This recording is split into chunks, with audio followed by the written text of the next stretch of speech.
Hi muckers and welcome back to my second channel. I hope you're all doing really well. I'm currently in the second bedroom and I'm trying to tweak it so that I can film in here more often. So I just got this new green bedding which actually was chosen by you.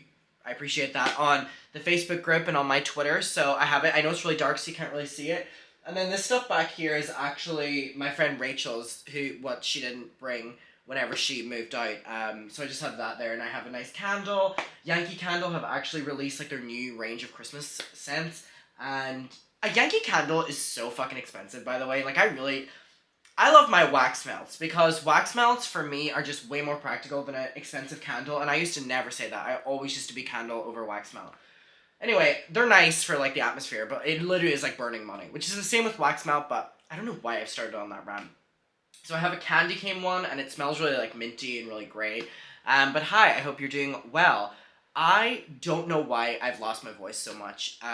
It has been the past few days, and I mean, I have been testing for COVID nonstop because I'm honestly getting sicker and sicker by the day, that I'm like, what is going on? And I mean, I woke up today and I could barely fucking swallow, and yesterday I couldn't speak a single word, that I was gargling salt water, and then I finally got my voice.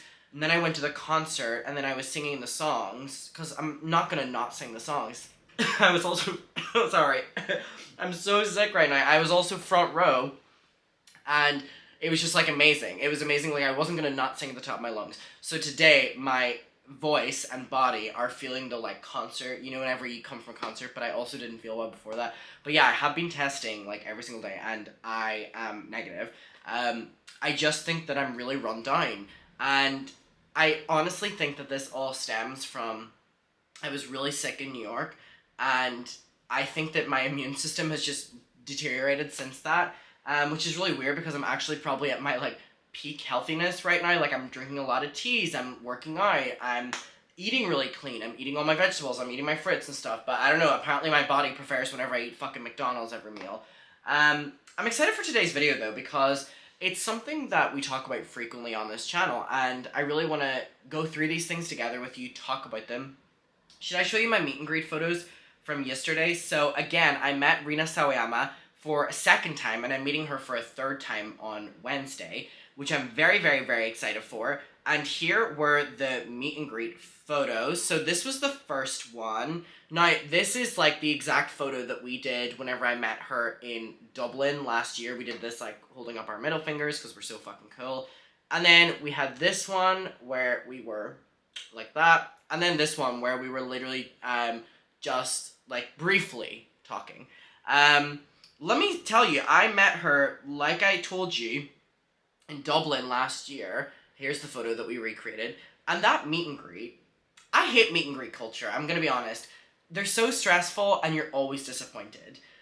So I love Rina Sawayama, and I love that first album. This is not what we're talking about today, but I love that first album. I loved her first EP, and the second album is there's a couple songs on there that are I would immediately tattoo them on my body because they mean so much to me. And when you just grow a connection to an artist and stuff like that. When I met her in Dublin, it was very much so a meet and greet. It was, you had probably 40 to 60 seconds to talk to her, and within that time, she asked for your name, she signed my ticket, she was asking different things, favorite song, thank you for coming, different are you from Dublin, different things, right? And obviously that was her first album when she wasn't as big, and the full meet and greet experience was an experience. We walked into the venue in Dublin, and there was a lot of us, and we were treated like a VIP group, and we got some goodies, and it all just kind of ran really well. I don't know what happened. So this tour was bigger than the first one, and there were less people at the meet and greet, so we kind of thought, oh, maybe we won't get 30 seconds, maybe we'll get a minute.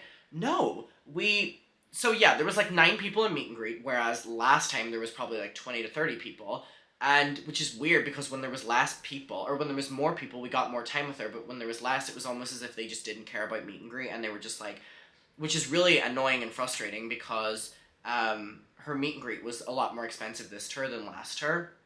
So we walk into the room, and it literally goes like this. So remember last time I told you in Dublin, this time was probably realistically 20 seconds max. We walked into the room, weren't asked anything by her, and I love her so much, like, this is not me, and the show was phenomenal, but I'm just saying about how, like, I never really advised meet and greets for people. The reason I got meet and greet was because I wanted barrier, which was, like, front row at the concert, so I got that, but, I mean, I walked into the room, and it really was, like, it was not, like, an experience whatsoever, and if I had actually not met her the previous tour, I would actually think that, like, she was personalityless. Sorry to sound like, I love her so much, and she puts on one heck of a show, and she's so talented, and she was so lovely when I met her last year. And maybe she was just having an off day, but then again, I have been reading on Twitter, people have been having similar experiences, and I don't know really what's going on. I don't know if they're just, if you're not gonna give even a little bit of effort to, like, meet and greet and VIP, don't do it, because you're just charging people a lot of money for, like, nothing really. So yeah, I mean, I walked in, and I complimented her. I said I love the album, and she just kind of was like, what poses should we do? And then we did the pose, and I kind of turned around thinking I was gonna, like, you know, so the photo of us talking was literally us being like, what pose should we do? Like, there was no real effort put into it by her or her team at all, which was really disappointing. And I went to, like, turn around to, like, say something else to her, because, again, it had only been, like, 10 seconds at this stage, and normally meet and greets are, like, 30 seconds, which still is piss poor. And she was just kind of like, enjoy the show, and I was like, okay. And then her team were like, all right, let's leave now. And then the other person came out, and what was so funny was we then got front row at the concert, and, oh my god, I literally have, like, topics to talk about today. I can't believe I'm, like, taking up so much time talking about this. So we then got into the venue like an hour before general admission, which was probably the best thing, because we were then front row at the concert. I will show you a concert video to kind of show you. That was worth it for me, but I would not do a meet and greet again, and I'm actually kind of disappointed that I've spent the money on meet and greet for London on Wednesday, and then I'm going to go through the same. Like, it really wasn't. There's no, like, whenever I meet people at the club, and they are a viewer of my channel, and they are drunk as all hell, we have more than a 12-second conversation, and I'm not asking them for a shit ton of money. So anyway, yeah, this was the view. It was incredible. Like, I mean, she was just directly in front of me the entire show, because I was center stage, and it was incredible. She sounded amazing, and she really, really, really is one of my favorite artists of all time. She is so beyond talented. Her lyrics are amazing. Her production's incredible. What she sings about, I love. I really, really, really love her. And if you haven't listened to her music, I would really, really, really recommend it. She really is phenomenal. So what I'm saying about the meet and greet doesn't take anything away from her, just because I had a great experience meeting her last year in Dublin. So again, if I had not met her in Dublin, I would think that she really was, like, a personality-less person. So, her team, there was this one woman who's, like, her tour manager, who's lovely, recognized me from Dublin, and I told her I was going to see her again on Wednesday, and, yeah, I mean, they gave us, like, a signed poster, and then they let us into the venue, but whenever we were front row barrier, there was, again, like, maybe 9 of us, everyone was complaining, and it wasn't like we deserve more. It was kind of like, wow, we spent, like, £300, £200, whatever it was, £250, and it literally was, like, you know, whenever you, like, read online, it's like photo opportunity. They should have not said meet and greet, and instead just said photo opportunity. And I am not a stranger to meet and greets. I know how they work. I know that it's literally, like, in, out. But even whenever I would go to YouTubers meet and greets, and they were, like, not the best ran, you know, there would at least be 30 seconds of dialogue that goes on, and not very much so. You walk in, you take the pictures, and you leave. Especially when the artist in question isn't that big. Like, the venue and stuff, like, it was like 1,000 people, so I don't know, it was really weird. I'm kind of not even looking forward to the meet and greet in London anymore. I mean, it's not that I'm not looking forward to it, I just, like, couldn't be fucked for it. Like, I'm gonna have to get to London so much earlier just for a meet and greet that, like, I really couldn't be fucked about going to anymore, because it's... Listen, all I want is, like, front row. And listen, I mean, she was a lovely girl when I met her in Dublin, and she's so unbelievably talented. I just think that artists don't want to do meet and greets anymore, and that is completely valid. And I think that their teams are forcing them to do meet and greets. I think it is extremely. Oh, and when we walked in, the group of us, I had a CD that I wanted her to sign. Someone else had a vinyl, huge vinyl. Someone else had a poster because on the ticket it said like Anne signing.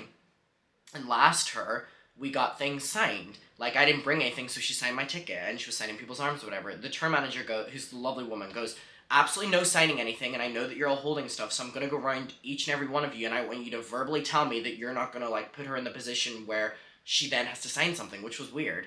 And she was also like, please no, like, physical touch with her unless she initiates it, which I get, but it's just like, I just don't think that artists should be doing meet and greets anymore in the wake of them feeling uncomfortable and their tour managers feeling uncomfortable about having to continue tours whenever it comes to like COVID and stuff like that. I completely get it, and it's completely valid, and I definitely think that no artist wants to do meet and greets anymore, but I just think that like you shouldn't be charging your fans. And again, I think this is more so on her team and any artist team. I don't think you should be charging the fans an influx of money if you're not gonna add anything to the experience. I don't know, it was really weird. So anyway, that was that. If any of you have ever gone to meet and greets, I would love to hear your stories about them, because I think that like meet and greet culture is so fascinating, and I think like, especially whenever I went to VidCon this year, I learned a lot of like shady things. Sorry. When it comes to, fuck, my voice hurts so bad. I learned a lot of shady things when it comes to meet and greets, and because I went to a couple of the parties, and there were a couple of the creators there, and a couple of them were like saying things, not to me, but you would hear through the grapevine. But basically I learned that basically most of the YouTubers who go to VidCon who do long meet and greets are taking some sort of substance, to whether it's provided to them by a doctor prescribed, or maybe it's not, but basically a lot of them are doing something like that, allegedly, to be able to keep the stamina to talk to people for like 5-6 hours. And that kind of opened my eyes a bit more to the fact that like, oh, maybe people actually don't want to meet their fans. Like, maybe you don't want to. And that's completely valid if you don't want to, but I wouldn't make it like a thing anymore. I just think meet and greet culture is so like tired now. And yeah, I mean, whenever I was younger, I used to always be like, I'm talking about whenever I was like 10 and 11 and 12, I used to be like, if I ever won $10,000, I would spend all of it to go to a Britney Spears meet and greet. I'm so glad that opportunity never provided, because I know that it would never be worth it, because then you're putting like a price on like meeting someone, and it's just like really, I don't know. So I would be curious to know like if people have gone to meet and greets and like what their opinion is on it and stuff. This is not even what I wanted to talk about today, and I might even not talk about what I was going to talk about anymore, because it's such a different kind of video. Maybe I still will. Okay, well, I may as well. We're only, like 14 minutes into recording? Okay, what I did want to talk about today was, we've talked about a lot, seasonal depression. And I have been doing a lot of research into it, and it is a medically proven thing, scientifically proven thing. And I saw this thread on Twitter that I like screenshotted, and we're going to go through together, and we're going to see and talk about it. But basically it says, from Jasmine Gibson, I've battled seasonal depression for 4 to 5 consecutive years, and I felt cured in the last 2 years. Here's everything I've learned and lived by to enjoy the fall-winter time. So, when I saw this, I haven't read through this, by the way, I just saw that it was a thread, and I went, I see nothing, bookmark, and I'm going to come back to it, and that's what I've done. So we're going to go through these together, and I'm going to ask you if you implement them in your life, if you will, and I'm going to try implement most, if not all of these in my life, depending on how extreme they are, because if I can find any way to get away from seasonal depression, I will, because it's the one thing that pulls me down so much. And also, whenever I get sick all the fucking time at the end of the year, and there's almost like a couple of weeks of the end of the year where I'm not sick, and that's like a hoo-hoo-hoo thing, because I kind of just like have a endless sickness for the end of the year. So that's also not fun, but I'm just not dwelling on it. But anyway, it says number 1, vitamins. I swear by these. Vitamin B and D. Don't miss a day without them. And if you're a woman, pro and prebiotics and iron during your cycle makes a huge difference. So in this, I need to get some vitamin B and vitamin D. So after the filming of this video, what day of the week is it? It's Monday. I'm going to go to the supermarket, and depending on like how many things are... Oh my god, I hate Twitter. I just went on... I can't even show you. I just went on my home screen, and one of my friends has liked porn. Why does that show up on my timeline then? Do you know how embarrassing it is to open your Twitter app in public and one of your followers or one of the people that you're following has engaged with some sort of like sexual content, and then it pops up on your timeline like you searched for it? Anyways, so I'm gonna go to the supermarket after this and get any of the things it says. So vitamin B and D, and I'm also gonna get iron as well because I may as well take it. Because sometimes I get lightheaded standing up, so I think that's a sign I need iron. Match the sunlight. I switch my... Oh, I'm gonna fucking struggle with this one. I switch my sleeping patterns to match the sun. I get up at the sunrise at 6 or 7 a.m. and I go to bed by midnight.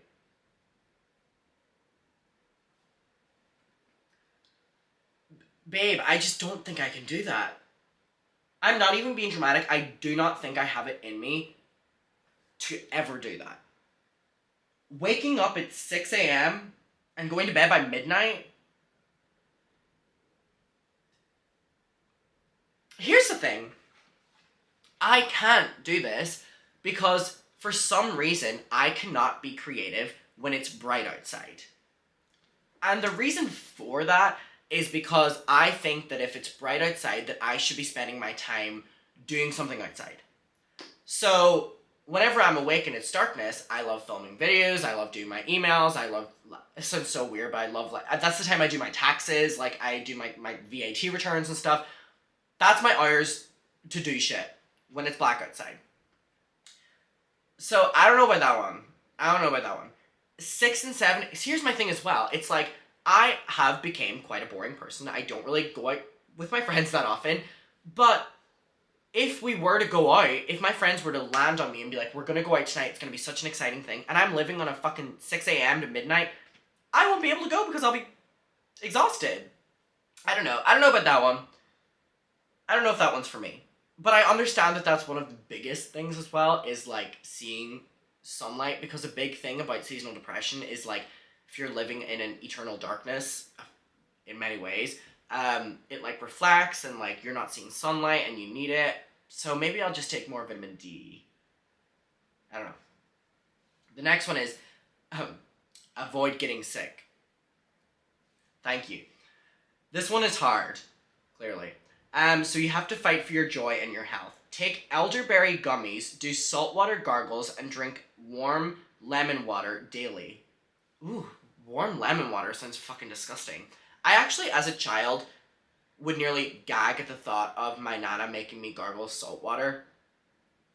Because I remember it being so disgusting. Oh my god. I'm just losing my breath these days. I remember that. But I did it yesterday because I needed some sort of my voice, and it was actually quite enjoyable. I almost wanted to swallow the water, but I didn't. And I also nearly drowned, because I haven't gargled since I was probably 6. So that was something. Okay, elderberry gummies. I don't know what the fuck that is, but I can pick it up. Saltwater gargles, and drink warm lemon water. I struggle to drink normal lemon water, but I'll implement it, so we're getting lemons as well. And wear a mask because people are dirty. Wash your hands frequently too. Okay, the next one is feel the air. I jog the most in this season and at lunchtime, so it's sunny. A lot of people avoid going outside because it's cold. Bundle up and walk for 10 minutes. The air is a reminder that you're alive. Try not to complain about the weather. Instead, match it with your warm attire. Now, I think that's a good one. And I also do agree with getting out as much as you can and not letting the weather dictate if you're just going to stay in all the time.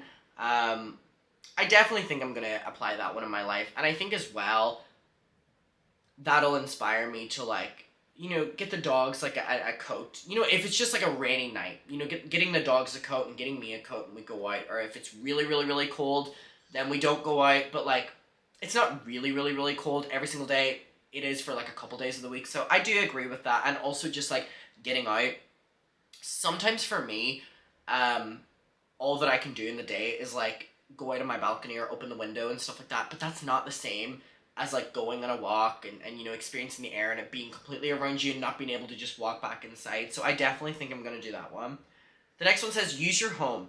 This is when your home should be your safe haven. Invite friends over for community, try new home improvement projects, decorate your home, and use it to your advantage. I hear this all the time when it's like decorating and adding new things to your space or taking things away or moving things really can keep your like mental flowing in a way. Like it really inspires you and it keeps you not feeling bored or whatever like that. So that's a good one. And ironically, the next one is avoid boredom. This is when you need to discover new hobbies. I don't know about you, but I definitely am in need of a hobby. I don't think I've had a hobby genuinely in years. I honestly cannot tell you a hobby I have right now. I used to love painting. I don't do that anymore. I used to love journaling. I don't do that anymore. I used to what else did I do? I used to like love photography and blah blah blah blah blah. I don't have hobbies anymore. I never was a sporty person. If anyone has any advice on like hobbies, let me know because I really don't have any hobbies. And I don't know if that's a really weird thing to say, but I just don't think I have any hobbies. Like, and I'm not even going to say filming videos is a hobby because that's all I do. And a hobby is not something that you're doing 24/7. Going on my phone is not a hobby. I don't think I have a hobby. How fucking depressing is that? I mean, I'm setting myself up for fucking failure. Getting a hobby, Adam, is not walking to fucking Starbucks every single day. Like, at like 12 p.m. Like, oh my god, I don't think I have a hobby. I don't think I have any hobbies. Shit! Oh my god, I seriously have none. Okay, well that's alarming. If anyone has any advice on hobbies, let me know. Is it just a standard that everyone has hobbies? I mean, I think a couple of my friends don't even have hobbies. Let's talk about that one down below. But I mean, I definitely need to do that one. Coloring, painting, and drawing. Puzzles and word searches help stimulate your mind. Houseplants, flowers, Pilates, sewing, they're giving me them. Cooking, skating, bike riding, baking, bartending, pole dancing. Find you a hobby. I think I could definitely get into cooking. I think that might be something. Maybe we'll do that. Be around people, accepting invitations to go out, hosting gatherings at your home, getting an accountability partner, work out of coffee shops, bars, libraries, and co-working spaces. You don't even have to talk to people, just go. I think this is such a good one. And this is something I want to do. I love walking past cafes and seeing, people on their laptops. They could be playing The Sims for all I fucking care. They just look cool. And I love the idea of working out of a different space. I used to love, whenever I lived back in Ireland, going to the library and editing my YouTube videos. It was something that just got me out of the house, made me disconnect, like, in a lot of ways, and I think I'll definitely do that again. By the way, for all of these, please let me know, like, if you're going to implement them in your life, and, like, how. Shower and brush your teeth every single day. Make this one of your productive tasks, the only goal. Get out of bed, shower, and brush your teeth. I think that's a really important one for me, just getting out of bed. Some days it's just so easy to stay in your bed, especially when it's fucking cold outside.